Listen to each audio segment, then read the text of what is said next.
நிறைய பேருக்கு பார்த்தீங்கன்னு சொன்னா மூட்டு வீக்கம், மூட்டு வலிங்க. நீ எல்போன்னு சொல்லுவாங்க. இந்த முழங்கை மூட்டு வீக்கம் வலி நிறைய பேருக்கு இருக்கும். அதே போல குதிகாலில் பார்த்தீங்கன்னு சொன்னா வலி வீக்கம் இருக்கும். இதற்கெல்லாம் ஒரு எளிய ரெமடிங்க. என்னன்னு கேட்குறீங்களா? நாட்டு அமுக்குரா பொடி வாங்கிக்கங்க. நாட்டு அமுக்குரா பொடி ஒரு 20 கிராம். அதே போல பெருங்காயம் 1 கிராம். அதே போல சுக்கு பொடி அது 1 கிராம். அதே போல மூசாம்பர பொடி அது 1 கிராம்.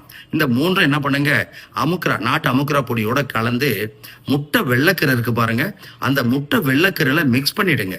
மிக்ஸ் பண்ணி அந்த வீக்கம் வலி இருக்கிற இடத்துல உடம்புல எந்த பகுதியில் இருந்தாலும் சரி தொடர்ந்து நீங்க என்ன பண்ணுங்க, இத மேல் பூச்சு பற்றாக ஒரு 48 நாள் போடுங்க. போட்ட ஒரு வாரத்திலேயே வலி வீக்கம் உங்களுக்கு குறையும்.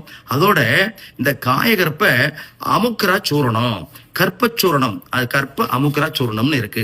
அதை வாங்கி என்ன பண்ணுங்க, காலையில 2 கிராம், இரவு 2 கிராம் தேன்ல கலந்து அல்லது பால்ல கலந்து ஆகாரத்திற்கு பிறகு உள்ள சாப்பிட்டுட்டு மேல் பூச்சு அந்த பற்று நீங்க போட்டு பாருங்க. மூட்டு வலி, அந்த மூட்டு வீக்கம் எங்க போச்சுன்னே தெரியாது.